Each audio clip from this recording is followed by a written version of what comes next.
become an annual thing. We have this Iftar, and it's so good to see some very familiar faces and some new ones also. So at IBA, we keep expanding our menu of service that we offer to the alumni.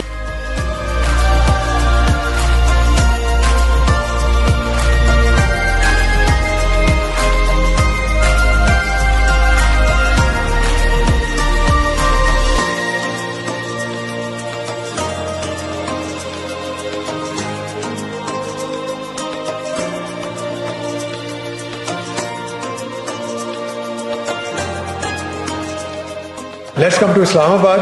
It's the first chapter formed of all the chapters globally. So I hope in about 3 years' time, 4 years' time, this reunion can be held at the Islamabad campus of the IB.